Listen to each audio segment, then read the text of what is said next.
എന്തായാലും കുറച്ചു ദിവസം കൂടി എനിക്ക് ഒളിച്ചുകളി തുടരണം. വാക്കുകൾ അച്ഛനും നിന്റെ സ്ഥാനത്ത് ഇല്ലാതാക്കരുത്. അങ്ങനെ ആയി തുടങ്ങിയാൽ അകൽച്ച തോന്നും. നിന്നോട് മാത്രമല്ല, മക്കളോടും. അമ്മയുടെ മനസ്സിന്റെ തേങ്ങലൊന്നും നിനക്ക് മനസ്സിലാവില്ല. വഴക്ക് പറയും, ചിലപ്പോ തല്ലും. അതൊക്കെ വെറും ഇഷ്ടം കൊണ്ടല്ല, ഇഷ്ടം കൂടുതലും കൊണ്ടാ. നല്ല കുടുംബം ഉണ്ടായില്ല, ഒരു ഭർത്താവില്ല, ഒരു കുഞ്ഞിക്കാലി കാണാനുള്ള ഭാഗ്യം ഉണ്ടായില്ല. പറ, പിന്നെ എന്ത് യോഗ്യതയാ നിനക്കുള്ളത്?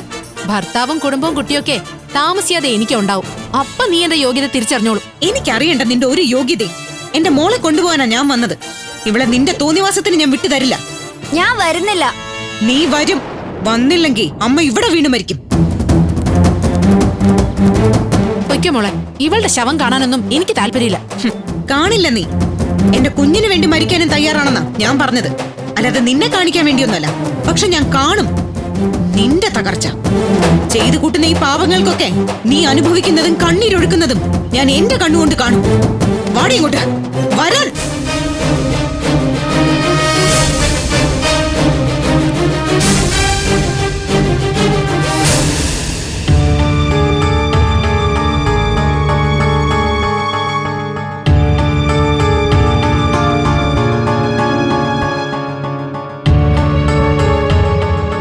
പ്രകാശ, എനിക്ക് നിന്നെ മനസ്സിലാവുന്നില്ല.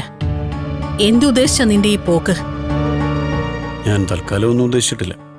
അങ്ങനെ ഒഴിഞ്ഞു മാറിയിട്ട് കാര്യമില്ലല്ലോ പ്രകാശ. ആ പെണ്ണിന്റെ കണ്ണുനീര് കാണുന്നത് ഞാനല്ലേ? ഒരാൾ കരയാൻ വേണ്ടി തീരുമാനിച്ചിരുന്ന കരയാനേ നേരം കാണും. നീ പറയുന്നതൊന്നും ശരിയല്ല. ആണുങ്ങളാണ്, ഒരു തെറ്റൊക്കെ സംഭവിക്കും.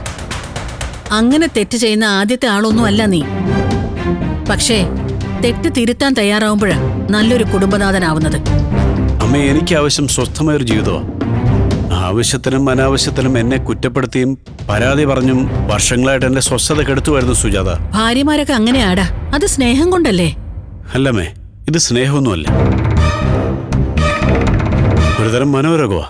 ഞാൻ എവിടെ പോകുന്നു, എന്ത് ചെയ്യുന്നു എന്നൊക്കെ ആളെ വിട്ട് അന്വേഷിപ്പിക്കുക. എന്തെങ്കിലും മനസ്സിലുണ്ടെങ്കിൽ അത് എന്നോട് ചോദിക്കാതെ കുത്തും കോളും വെച്ച് സംസാരിക്കുക. അവിടെ തലേ കൂടെ സകല തീവണ്ടി ഓടുന്നെന്ന് വിചാരിക്കുക. ഓ, എനിക്ക് മടുത്തു.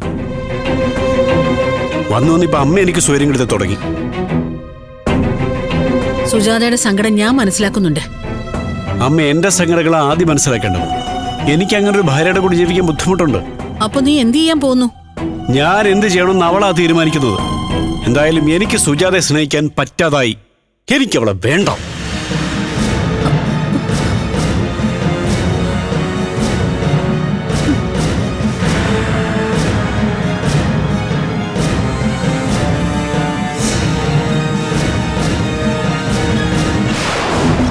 ഈ എഗ്രിമെന്റ് പ്രകാരം റൂബി എന്ന ഒന്നാം കക്ഷി ഭർത്താവ് പ്രകാശ് മേനോനും 2 മക്കൾക്കും 15,000 രൂപ മാസവാടകയ്ക്ക് താമസിക്കാനാണ് രണ്ടാം കക്ഷിയായ ചാരിപറമ്പിൽ ശശാങ്കൻ അനുവാദം തന്നിട്ടുള്ളത്.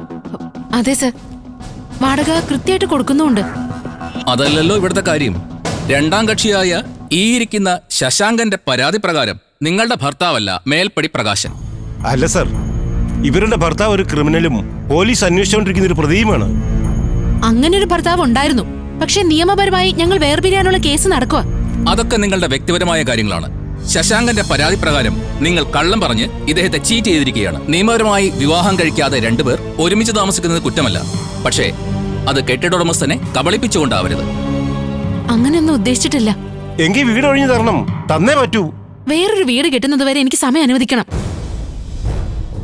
നിങ്ങളൊരു കോംപ്രമൈസിന് തയ്യാറാണെങ്കിൽ സ്റ്റേഷനിൽ വരണം. SIയുടെ സാന്നിധ്യത്തിൽ അതിനൊരു പരിഹാരം ഉണ്ടാക്കാം. എനിക്ക് ഒറ്റ പരിഹാരമേ ഉള്ളൂ, എന്റെ വീട് ഒഴിവായി കിട്ടണം. എനിക്ക് കുറച്ച് സമയം വേണം. ഒരാഴ്ചത്തെ സമയം തരും ഞാൻ. അതിൽ കൂടുതൽ പറ്റില്ല. ഒഴിവായി കൊടുക്കുന്നതാണ് നല്ലത്. ഇനി കേസ് കോടതി വഴി നീങ്ങിയാൽ പ്രകാശനും റൂബിയും തമ്മിലുള്ള വിവാഹ ഉടമ്പടി പ്രസന്റ് ചെയ്യേണ്ടി വരും. കൂടാതെ പ്രകാശന്റെ ഭാര്യയായ സുജാതയുടെ മൊഴിയും പ്രധാനപ്പെട്ടതാകും. ഒപ്പം റൂബിയുടെ സ്വന്തം ഭർത്താവിന്റെ മിസ്സിംഗ് കേസും പോലീസ് അന്വേഷിക്കുന്നുണ്ടെന്ന് ഓർക്കണം. കേസിൽ നിന്ന് തലയൂരുന്നതാണ് എന്തുകൊണ്ടും നല്ലത്. ഞാൻ മാറിക്കോളാം സർ. എന്ന്? എത്രയും പെട്ടെന്ന്. ഞാൻ പറഞ്ഞല്ലോ, ഒരാഴ്ച, അതിലപ്പുറം പോരുത്. ശരി.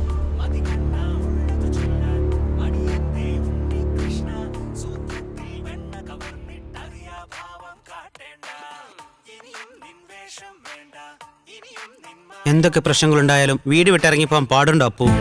അത് ശരിയാണെന്ന് നിനക്ക് തോന്നുന്നുണ്ടോ? ശരിയല്ലാന്ന് തോന്നിയോണ്ടല്ലേ തിരിച്ചു വന്നത്. നീ സ്വന്തം തീരുമാനത്തിൽ തിരിച്ചു വന്നതല്ലല്ലോ, അമ്മ വിളിച്ചോണ്ട് വന്നതല്ലേ. വിളിച്ചാ വരണമെന്ന് നിർബന്ധമൊന്നുമില്ലല്ലോ. റൂബി എന്റെ വീട്ടിലില്ലായിരുന്നെങ്കിൽ നീ ഇപ്പൊ എന്ത് ചെയ്തേനെ? ഉണ്ടല്ലോ, അതല്ലേ എന്റെ ധൈര്യം. ആ, അതെനിക്ക് മനസ്സിലായി.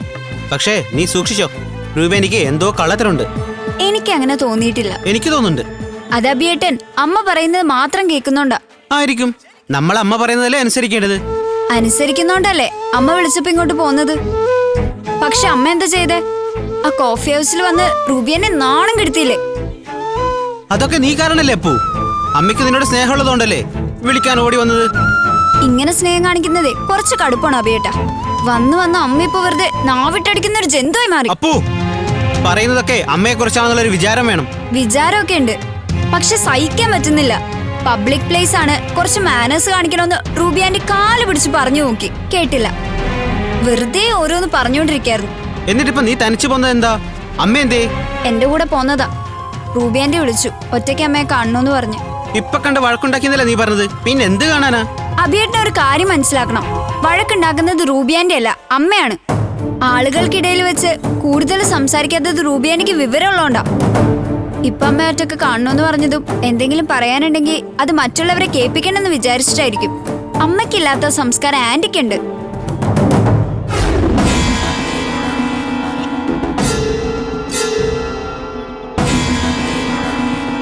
എന്താ ഇവിടെ? അതെന്താ ഇവിടെ ഇരുന്നൂടെ? ഞാൻ ഇവിടുത്തെ സെക്യൂരിറ്റിയാ. ഒറ്റയ്ക്ക് ഇരിക്കുന്ന കണ്ടപ്പോ ചോദിച്ചേ ഉള്ളൂ. ഞാൻ കാറ്റ് കൊള്ളാൻ വന്നത്. അതിനിപ്പോ കാറ്റില്ലല്ലോ. മിക്കവാറും കൊടുങ്കാറ്റുണ്ടാവും, അതും പ്രതീക്ഷിച്ചിരിക്കുക. കുഴപ്പമാണല്ലേ? താനൊന്ന് പോയി തരൂ.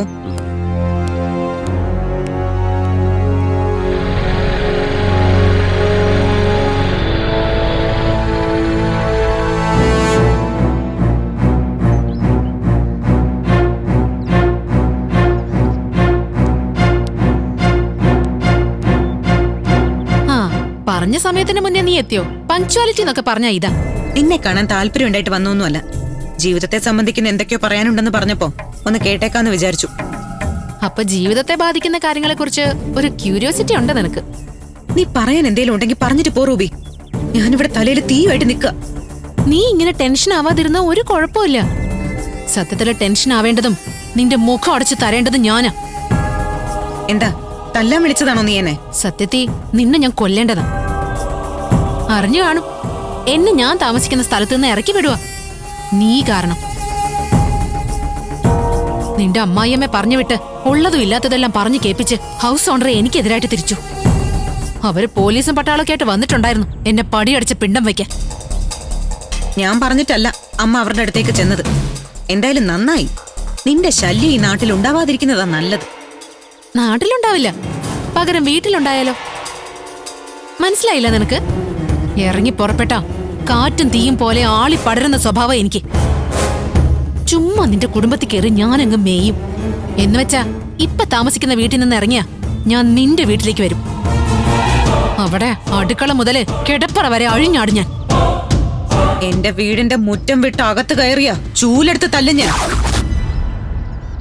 അകത്തെ ചൂലല്ല, അതുകൊണ്ട് തൊടാനുള്ള യോഗ്യത നിനക്കില്ല. അടുക്കളപ്പുറം അടിക്കുന്ന കുറ്റിച്ചൂല് ചാണകവെള്ളത്തെ മുക്കി അടിക്കും ഞാൻ നിന്റെ മുഖത്ത്. എന്താ അവകാശത്തില്, എന്താ അധികാരത്തില്? നിനക്കുള്ള അധികാരവും അവകാശമൊക്കെ എനിക്കുണ്ട് ഇപ്പൊ. ഇല്ല, എനിക്കുള്ളത് ഒരു ഭാര്യയുടെ അവകാശമാ. വെപ്പാട്ടിക്ക് ഒരു കുടുംബത്തിലെ അധികാരം കൊടുക്കാറില്ല. നീ തോറ്റുപോകുന്നത് ഇവിടെയാ സുജേ. നിന്നെ പോലൊരു പൊട്ടിയല്ല ഞാൻ. വെപ്പാട്ടിയായിട്ട് ജീവിക്കാൻ എന്റെ പട്ടി വരും. നിന്റെ കഴുത്തിലൊരു താലി കിടപ്പില്ലേ, സ്വർണമാലയിൽ കൊരുത്തൊരു താലി, അതുപോലൊന്ന് എന്റെ കഴുത്തിലുണ്ട്.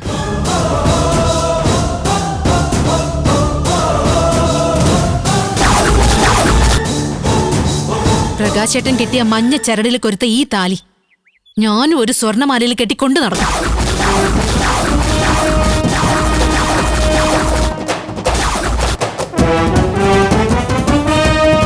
ഒരു വീട്ടിൽ നിന്ന് നിനക്കെന്നെ ഇറക്കി വിടാൻ പറ്റും. പ്രകാശേട്ടന്റെ മനസ്സിൽ നിന്ന് എന്നെ ഇറക്കി വിടാൻ ഈ ജന്മം കൊണ്ട് നിനക്ക് കഴിയില്ല. അതൊന്ന് ഓർമ്മിപ്പിക്കാൻ കൂടിയാ നിന്നെ ഞാൻ ഇവിടെ വിളിച്ചു വരുത്തിയത്.